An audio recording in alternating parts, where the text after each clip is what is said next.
एसई तयारीमा बस्नुभएका सम्पूर्ण साथीहरुमा टिएफएम बाई अशोक कुमार मण्डलमा तपाईहरुलाई स्वागत छ साथीहरु। त पिरामिडको तपाईलाई अर्को मोडेल क्वेशन, अब यहाँ चाहिँ पिरामिडमा तपाईलाई यही परिधि भित्र रहेर यो अर्को मोडेल क्वेशन हो साथीहरु, जहाँ चाहिँ के गरेको छ त तल षड्मुखाकार छ वस्तुहरु दिएको छ। त यो आधार चाहिँ वर्गाकार हो साथीहरु, अनि आधार वर्गाकार हुँदा अनि चाहिँ त्यसको माथि पिरामिड राखिदिएको छ। अनि भनेको छ चित्रमा दिएको ठोस वस्तुको आयतन पत्ता लगाउनुहोस्। यो चाहिँ हामीलाई मोडल 6 मा पर्दो रहेछ, जुन ग्रुप सी मै तपाईहरुलाई समूह ग मै चाहिँ 4 मार्क्सको रूपमा क्वेशन सोधिने यो चाहिँ अर्को मोडेल रहेको छ पिरामिडबाट साथीहरु। त यहाँ चाहिँ हेरौँ साथीहरु, दुईटा वस्तुहरु छन्, एउटा माथि चाहिँ पिरामिड छ, अर्को तर चाहिँ तपाईलाई घन रहेको छ साथीहरु, सरी के रे षड्मुखा रहेको छ, षड्मुखाकार वस्तु छ। त यसको चाहिँ सोलुसन गर्दा साथीहरुलाई हामीलाई आयतन भनेको छ। त आयतन निकाल्नको लागि सबभन्दा पहिले हेरौँ त साथीहरु, यहाँ चाहिँ जुन आधार हाम्रो छ, आधार अर्थात षड्मुखाकार वस्तुको चाहिँ लम्बाई चौडाई र उचाइ दिएको छ भने संयुक्तको लम्बाई चौडाई उचाइ, लम्बाई तपाईलाई 15 दिएको छ, उचाइ संयुक्त उचाइ दिएको छ भने अब यदि षड्मुखाको उचाइ तपाईलाई जम्मा उचाइबाट घटाए भने त बाँकी हामीलाई के बच्छ, पिरामिडको उचाइ बच्छ। त हामी यसको सोलुसन गर्दा साथीहरु, त यहाँ सोलुसन गर्दा सर्वप्रथम हामी के गर्छौं त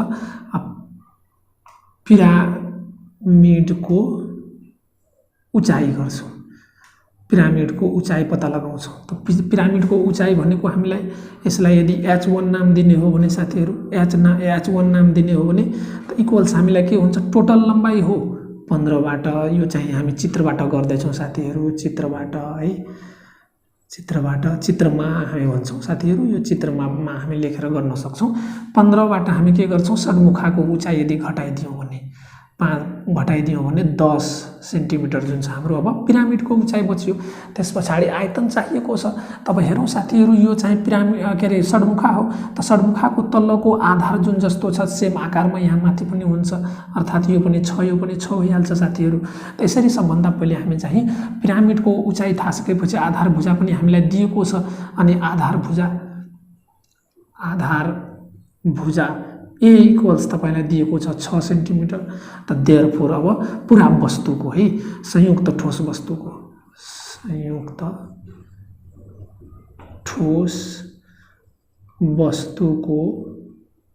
आयतन, संयुक्त ठोस वस्तुको आयतन भोल्युम जुन छ साथीहरु, हामीलाई के गर्छौं त यहाँ चाहिँ तपाईलाई अब संयुक्त ठोस वस्तुको यदि आयतन निकाल्नु छ भने त हामीलाई के चाहियो यसमा हेरौं त षड्मुखाको आयतन। यो बुझ्नको लागि यो लेख्नु पर्ने हुन्छ, षड्मुखाको आयतन प्लस पिरामिडको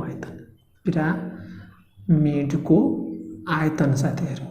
त यो दुईटैको आयतन यदि षड्मुखा र पिरामिडको आयतनलाई जोड्दियौ भने हामीलाई के हुन्छ त, अब षड्मुखाको आयतन त लम्बाई गुणे चौडाई गुणे उचाइ, अर्थात हामीलाई यहाँ चाहिँ के छ, L * B * H हुन्छ फर्मुला।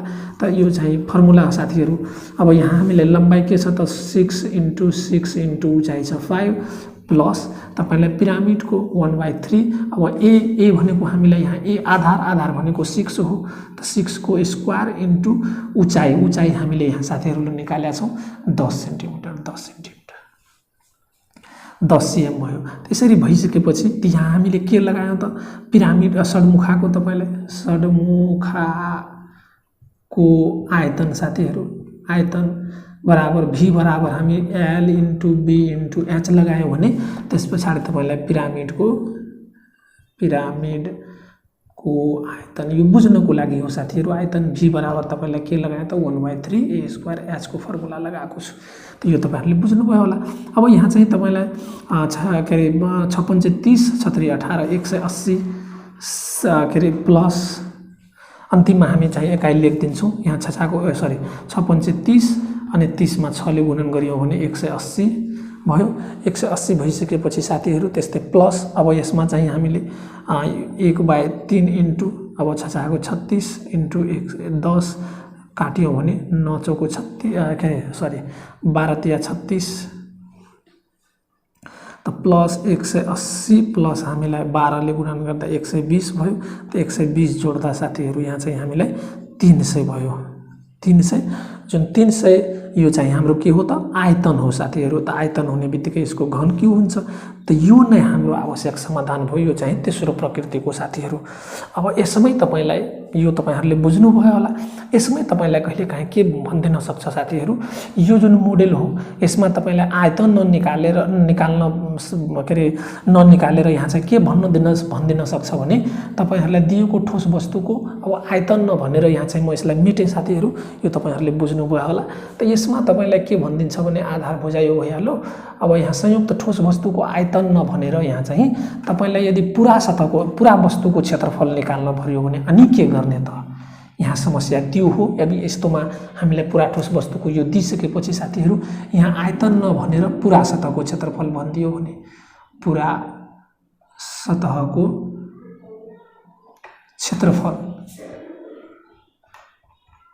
क्षेत्रफल पत्ता लगाउनुहोस् यदि भन्यो भने अनि के गर्ने त? तब पुरा सतहको क्षेत्रफल निकाल्नको लागि साथीहरूलाई यहाँ पिरामिडको उचाइ हामी निकाल्छौँ। अब पिरामिडको उचाइ निकालिसकेपछि साथीहरू हेरौँ त यसको चाहिँ हामीलाई सबभन्दा पहिले अब यो चाहिँ तलको त हामीलाई के भइहाल्छ त के अरे जतिवटा यहाँ सतहहरू छन् हामी चाहिँ तलको अब यो निकालिहाल्छौँ। अब यसको पुरा सतहको क्षेत्रफल पनि कहिलेकाहीँ लङ क्वेसनमा सोधिदिन्छ साथीहरू। अब पुरा सतहको क्षेत्रफल यदि निकाल्नु पर्यो भने हामीलाई के चाहियो त हेरौँ। यसको चाहिँ मैले आधारभूत कक्षामा चाहिँ तपाईँ यो के अरे भिडियोमा दिइसकेको छु साथीहरू।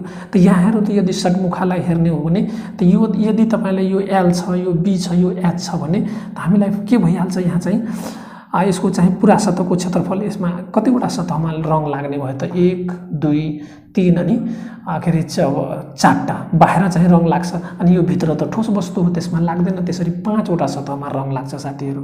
त 5वटा सतहमा रङ लाग्छ भने त सबभन्दा पहिले यहाँ चाहिँ तपाईलाई के गर्नुपर्ने हो भने आधार भुजा हामीलाई दिएको छ। अब आधार भुजा भइसकेपछि हामीलाई यसको अब यहाँ चाहिँ हेर्ने हो भने त्यसको चाहिँ के चाहियो त छड्के उचाइ चाहियो साथीहरू। छड्के उचाइ एल थाहा छैन त यहाँ चाहिँ हामी रचना गर्दैछौँ। अब उचाइ तपाईलाई यहाँ 5 सेन्टिमिटर आइसकेको छ। तब मानौँ यो ए, यो ओ अनि यो बी हो भने अब तपाईलाई यहाँ छड्के उचाइ हामीलाई सबभन्दा पहिले किनभने बाहिर रङ लगाउनु छ। अब बाहिर चाहिँ त्रिभुजाकार सतह हो। त्रिभुजाकार सतहको क्षेत्रफल निकाल्नु छ। त त्रिभुजाकार सतहको क्षेत्रफल निकाल्नुको लागि हामीलाई छड्के उचाइ चाहियो। त सबभन्दा पहिले हामी चाहिँ के गर्छौँ त रचनाबाट अब समकोण त्रिभुज लिन्छौँ। समकोण त्रिभुज पिरामिडमा समकोण त्रिभुज एओबीमा साथीहरू एओबीमा हामीलाई हेरौँ त एओ भनेको यो पिरामिडको उचाइ हो जुन हामी निकालिसकेका छौँ 10 सेन्टिमिटर दिएको छ। त्यस पछाडि आधार जुन छ ए बराबर आधार भुजा 6 सेन्टिमिटर आइहाल्यो। अनि अब स्ल्यान्ट हाइट चाहियो। त देयरफोर हामीलाई के हुन्छ त छड्के उचाइ त छड्के उचाइ एल त यहाँ एच को रूपमा रहेको छ। त एल भनेको हामीलाई फर्मुला मैले तपाईहरुलाई भइसकेको छ। त H square plus half of OB square half of A को स्क्वायर। त यो हाफ अफ ओबी स्क्वायर त यो फर्मुला तपाईलाई यहाँ यो चाहिँ हामीलाई एच जुन हो एच हामी 10 सेन्टिमिटर निकालिसकेका छौँ। 10 को स्क्वायर माइनस हाफ अफ ए 3 को स्क्वायर साथीहरू। हाफ अफ ए भनेको 3 को स्क्वायर। त्यसरी तपाईलाई 10 दाइ 100 भयो। 100 मा माइनस 3 को स्क्वायर 9 भयो। त्यसरी हेर्ने हो भने त हामीलाई यहाँ कति बच्यो त के अरे यहाँ त तपाईलाई के अरे 1 त्यस पछाडि यहाँ बच्यो 9 9 मा के अरे 9 91 भयो साथीहरू। त 91 को यदि हामी चाहिँ यो गरियौँ भने त यो हाम्रो एल आयो साथीहरू। त एल आइसकेपछि यसको हामी रुट अन्डर निकाल्छौँ। त एल आइसी गर्ने हो भने यसको रुट निकाल्दा हामी 9.54 सेन्टिमिटर पाउँछौँ। त छड्के उचाइ हामीलाई आइसकेपछि साथीहरू अब त्रिभुजाको यो चाहिँ पुरा वस्तुको आयतन वस्तुको पुरा सतहको क्षेत्रफल निकाल्नु छ। त पुरा संयुक्त ठोस वस्तुको चाहिँ हामीलाई पुरा सतहको क्षेत्रफल निकाल्नको लागि यहाँ संयुक्त ठोस वस्तुको टीएसए पुरा सतहको क्षेत्रफल बराबर हामीलाई साथीहरू त टीएसए बराबर हामीलाई के हुन्छ पिरामिडको। त पिरामिडको यहाँ चाहिँ हामी रङ लगायौँ भने के हुन्छ बाहिर मात्रै लाग्छ किनभने त्रिभुजाकार सतहमा बाहिर नलाग्छ। त 4वटा त्रिभुजाकार सतहहरू छ साथीहरू। त त्रिभुजाकार सतहहरूको क्षेत्रफल 2AL प्लस तपाईलाई अब पिरामिड यो षड्मुखाको कुरा गर्ने हो भने त हामीलाई के अरे चौडाइ र उचाइ दुईटा पार्ट छ। त चौडाइ र उचाइ 2 तपाईलाई 6 × 2 × 6 × तपाईलाई 5 भइहाल्यो प्लस साथीहरु यस्तो गरौँ त 2 यसमा चाहिँ LH लिँदै छु LH प्लस त्यसपछि 2LH 2BH सरी 2BH यो बुझ्नको लागि हो साथीहरु 2BH यो यताको साइड त्यसपछि हेरौँ त L अनि H त 2LH प्लस अब आधार तपाईलाई एउटा मात्रै छ जुन चाहिँ तपाईलाई A² L² रहेको छ साथीहरु त्यसरी हेर्नु एउटा मात्रै छ किनभने तल मात्रै लाग्छ यता माथि लाग्दैन साथीहरु एकतिर मात्रै लाग्छ त हेरौँ त 2 × A को भ्यालु हामीलाई 6 × L को भ्यालु छ 9.54 प्लस 2 × B को भ्यालु हामीलाई 6 × H छ 5 प्लस 2L भनेको हाम्रो यहाँ 6 भयो × 6 × तपाईलाई H भनेको फेरि यहाँ 5 छ साथीहरु 2BH LBH बराबर छ साथीहरु प्लस LL भनेको यो 6 हो 6 को स्क्वायर साथीहरु त्यसरी गर्दा चाहिँ यसको चाहिँ हामी पाउँछौं 114.48 प्लस अनि यहाँ चाहिँ 5 दुनी 10 60 प्लस फेरि 60 प्लस 36 यसरी सबैलाई जोड्दा साथीहरु हामी TSA पुरा संयुक्त ठोस वस्तुको TSA भनेको हामीलाई यहाँ चाहिँ 6410 पॉइंट चाहिँ यहाँ चाहिँ कति छ त 48 त तपाईलाई 6410 भयो 10 अनि 3 1 4 अनि 6 6 12 4 16 16 1 17 त 17 17 को 7 17 को 7 हात लागि 1 अनि तपाईलाई गरी 1 270 अनि यहाँ स्क्वायर भने गरी पुरा सतहको क्षेत्रफल भनेको छ साथीहरु त हाम्रो टोटल सरफेस एरिया यो भइहाल्यो त यो साथीहरु तपाईलाई मोडल क्वेशन नम्बर 6 नै हो बुझ्दा हुन्छ तर यहाँ तपाईलाई पुरा सतहको क्षेत्रफल दिँदा त यही प्रकृतिमा आधारित भएर तपाईलाई यहाँ पिरामिडबाट जुन मैले 6 वटा यहाँ मोडेलहरु दिएको छ यही सेरोफेरोमा रहेर तपाईहरुलाई एसईमा प्रश्न दिने गरेको पाइएको छ साथीहरु त कृपया यसलाई तपाईहरुले मजाले बुझ्नु भयो होला भन्ने मलाई पूर्ण विश्वास छ र यो कोसेली तपाईहरुलाई कस्तो लाग्छ कृपया लाइक शेयर र कमेन्ट्स बक्समा कमेन्ट्स पनि लेखिदिनु होला साथै च्यानललाई सब्स्क्राइब पनि गरी बेल आइकन पनि थिच्दिनु होला साथीहरु अनुरोध गर्दै तपाईहरुबाट बिदा हुन चाहन्छु धन्यवाद।